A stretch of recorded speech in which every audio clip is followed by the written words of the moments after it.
Welcome back, friends. After a long time, we are meeting again, and I am back with fresh new episodes. I'll be dealing with many of the management and supervision and standard related episodes in this season. This will be a very easy and fruitful journey for you in your construction career. So let's deep dive into new fresh episodes. I will try my level best to bring new subjects very frequently for your understanding. Let's start with fresh episode of quality risk management in constructions. Hope you will take away a lot of things from my experience and also my colleagues. So many people who have shared their valuable inputs to make these videos a very good success. Now friends, let's start with a new story. Imagine you are traveling and you have planned from one location to another location and you have planned with the car. Definitely you have a set goal of reaching a B location or second location. But parallelly there are some challenges, say signal, the traffic, the accidents or unexpected hindrances, hiccups, right? So what do? Will you stop driving? No. You will be reaching and you will be enjoying the destination by proper planning. That's what mitigating the challenges or mitigating the risk. So let us understand what are the quality related risks in the construction projects. I would like to reiterate one point here, that best laid plans can also encounter unexpected hiccups. You heard right. Best laid plans. When I say plan, it doesn't mean that only a line sketch diagram or a 3D or 4D.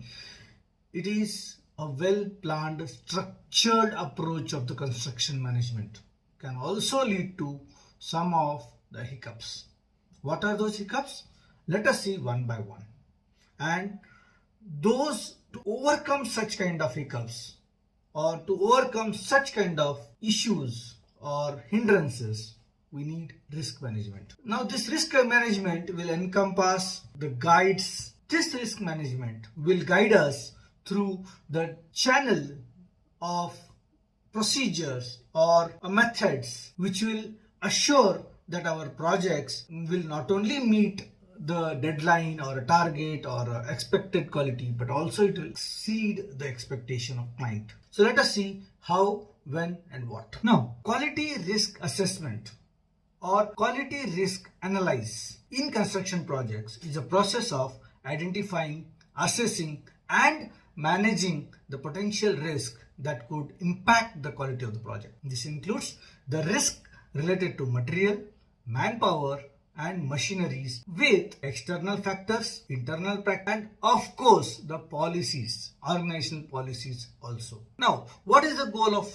this QRA, quality risk analysis? It is to ensure the project meets and sometimes exceeds the required quality standard, which will also include avoiding defects, rework and any kind of increased cost or delays. Friends, before managing the risk, we should understand what is the risk. And how do we understand? By analyzing it. So let us name this analyzing of the risk as quality risk analysis. And what are the importance of QRA? One is ensures compliances. By analyzing the quality risk, you ensure that the risk analysis ensures compliance, which will help in adhering to industrial standards and regulations. Reduced cost, which will prevent costly rework, repairs and identifying risk early. Improves safety, identifies potential safety risk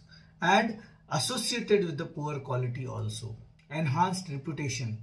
Obviously when you catch the risk factor and you mitigate it, obviously the industry will always respect you, right? You will always stand alone and above one step than others.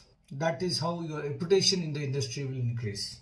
Increases the customer satisfaction. And next, the last, yes, customer satisfaction is the ultimate goal for any company. And when you achieve it and you exceeds that expectation or make him satisfied in his requirements to repeated business proposals and referrals. That is the power of QRA, quality risk analysis. So now we'll see what, how and when the risk management of quality in construction can be implemented. Friends, let's start with listing out what are the risk factors of quality in construction. In my view, the major risk factors in construction quality are material defects. That is, if you procure or install a defective material which is of substandard due to any reason, it may lead to a material defect, which is one risk. Workmanship errors, that's a human factor. Mistakes made by workers during construction, such as improper installation, improper alignment, honeycombs, maybe anything. It may be anything. Design flaws, any structure which is affected due to design error, either it will be over design, under design, structural failure, XYZ. Process inefficiencies, ineffective construction processes may lead to delays and quality problems. I have made a process related quality videos earlier also, you might refer to that. But process makes vital and very important role in the construction management. A process in place will always lead you with success. Environmental factors, yes, external conditions like weather, political situations, or industrial revolutions or industrial slowdown may affect the construction quality, because directly these will, some of the points will directly related to design or cash flow effect. And then the last one, but not the least one, supply chain issues. Supply chain issues means what? The contractor, client, supplier, sub-supplier, vendor, these are all a supply chain of the system. Any one breaks or any one damages during the process may lead or to affect the quality of output, which is again a risk from the construction point of view.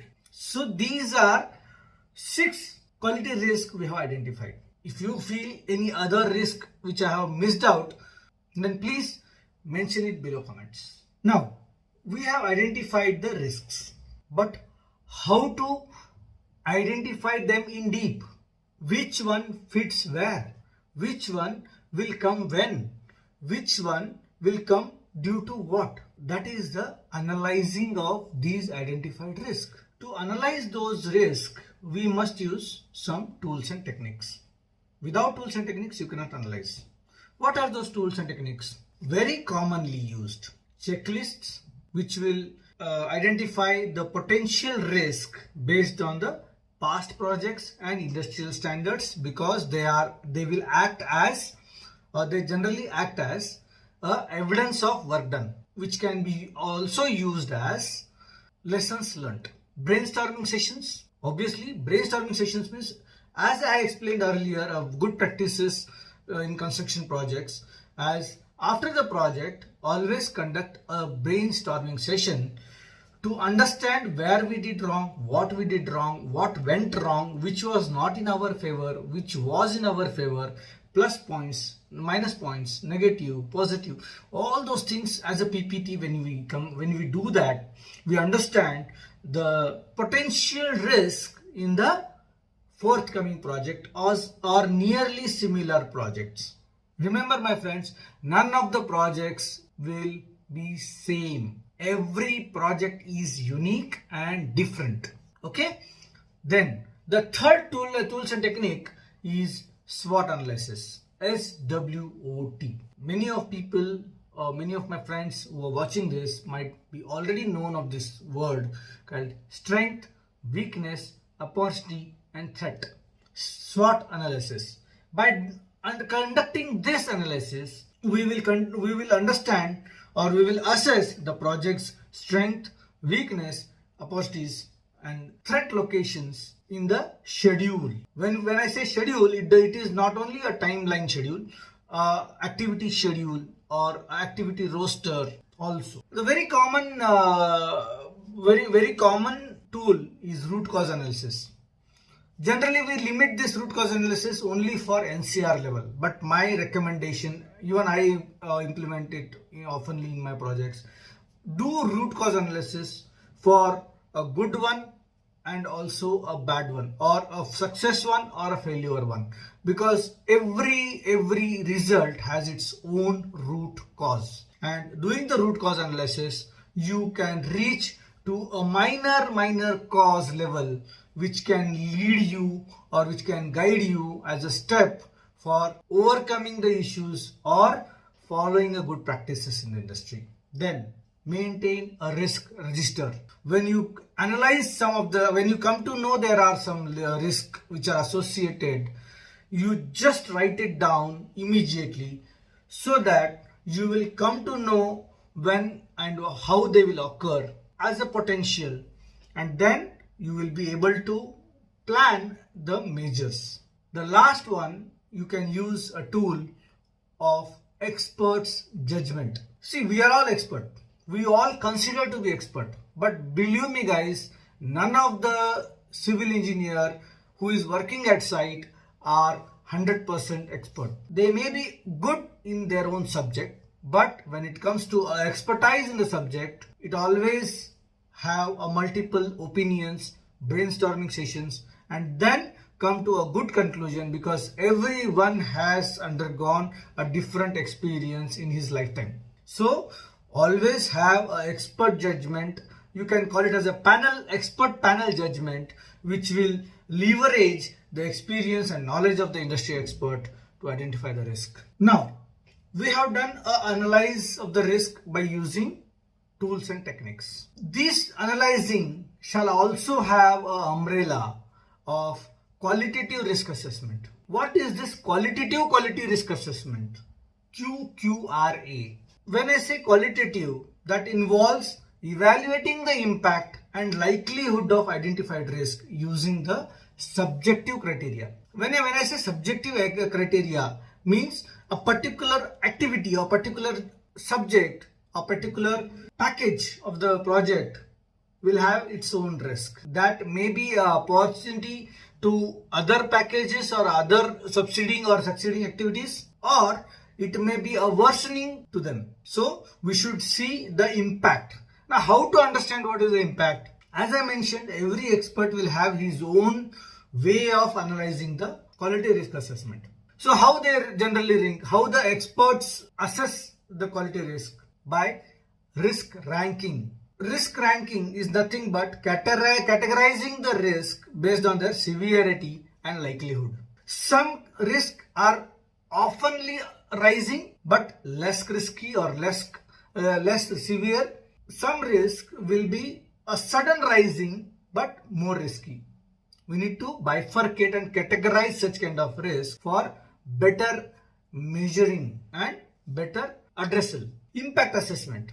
When I say severe and likelihood, I will always categorize this based on the impact they produce when they arise, when they occur. So that impact assessment, you should have a consequences assessment, like what may be a potential consequences, what will be the threat if this risk comes on this position or this duration or this situation, and prepare a risk matrix. Using a matrix, you can visualize and prioritize the potential risk and their impact with their likelihood.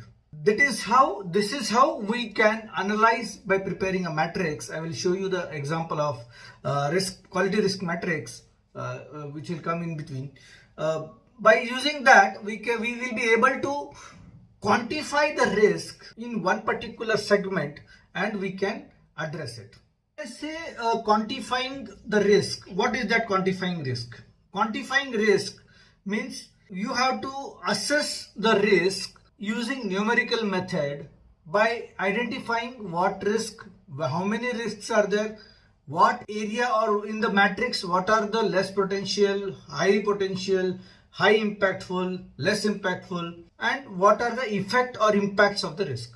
You have to quantify. Now, how to quantify?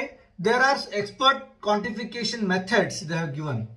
Out of many methods, there are 4 major methods which I have identified. One is Monte Carlo simulation. Monte Carlo simulation means running a simulation to predict the impact of risk on project outcomes. You have to make a dummy simulation of your expected or assessed risk and to check on the project outcome what impact it will create. Then sensitivity analysis, assessing how changes in risk variable affect the project performance. Assessing how the changes in risk variables will impact the performance. EMV, that is expected monetary value. See, again, all the projects, I always repeat, all the projects in a construction company, you belong to one company, I belong to one company. So we are all belong to one company or organization which runs for profit. They always plan for profit and no one wants to lose their profitable value. So it is always, you have to quantify the risk, that how much is the expected monetary value it is getting impacted. When I say impacted, it may be a positive impact, it may be a negative impact as well. So we have to calculate the expected cost of risk based on their probability or impact. And fourth, which is not the least, the fault tree analysis, FTA. When I say fault tree analysis, is using the diagrams to analyze the root causes and consequences of the risk. When you do, as I mentioned in the last option, that do the root cause analysis, you can use the same situation, the same method, and further deep dive to find out the consequences of the risk also. When I go on a fishbone diagram, when you go towards root cause, you can also go towards the impacts and results. Now, we identified the qualitative risk, we quantified it, we made a matrix, and we made one tabular chart to identify easy. The next challenge comes how to mitigate it, because our ultimate aim to mitigate it. How to mitigate the risk, how to avoid the risk, how to reduce the risk, how to face the risk. There are some key strategies I have listed out. One is risk avoidance. Now, all the risk we cannot avoid, and we shall not also. We should face the risk, we should not avoid. But some risk which are really potential risky or a threat, which are directly threatening me to modify my project plan, has to be avoided. Because by avoiding that, I can eliminate the potential risk. But again, avoiding it should not be a solution. Planning shall be a solution. Managing shall be a solution.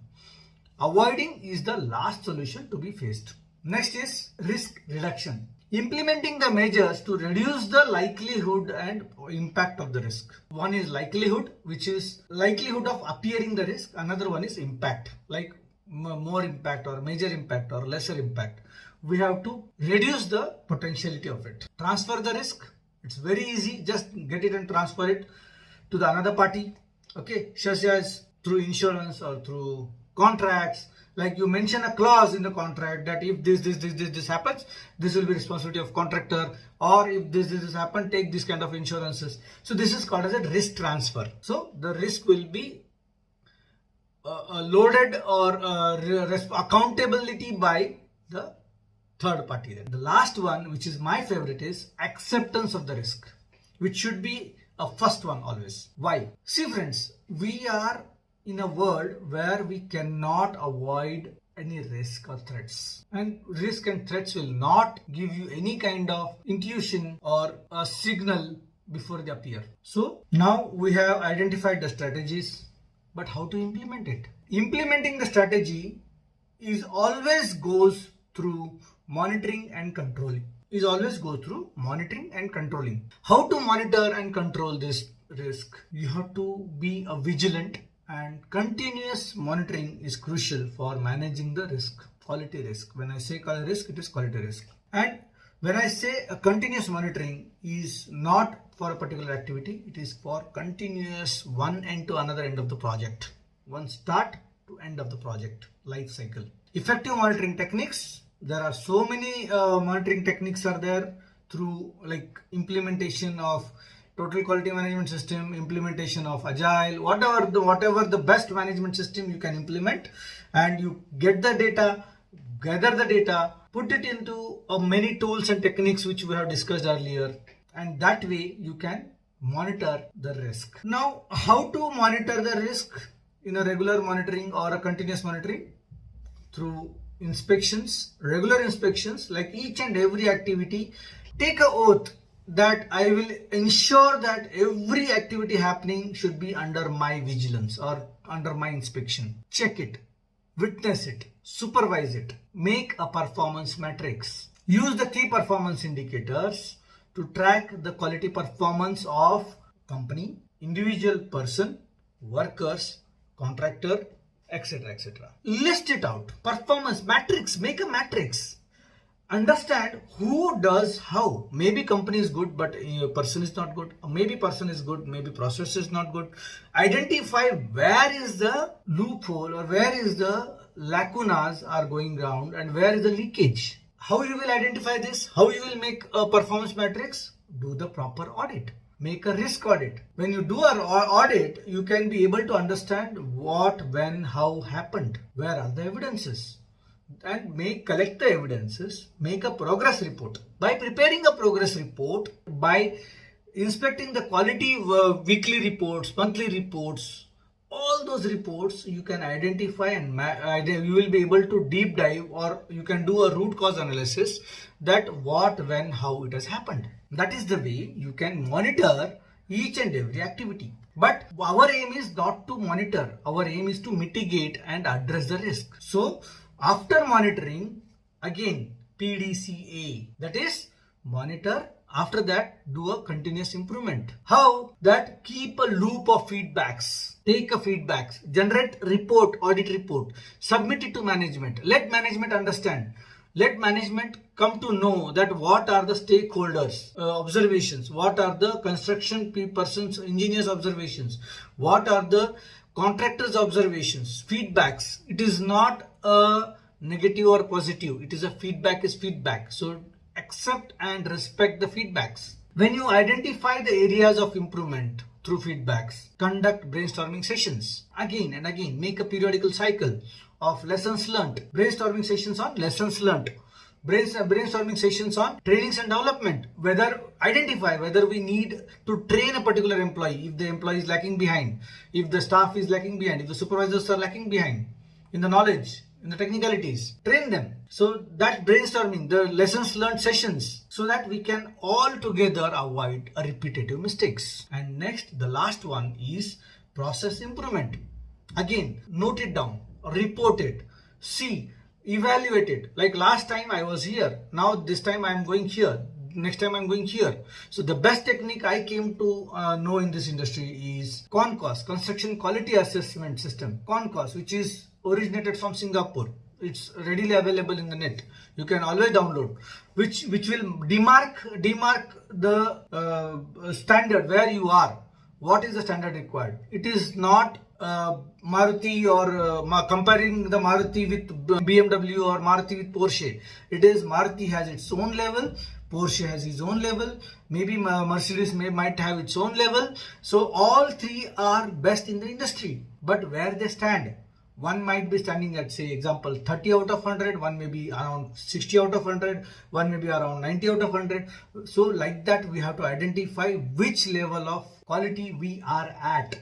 When we understand that, we have to find out, we have to focus towards improvisation in the process, or a manufacturing process, or a construction process, or a material process, procurement process.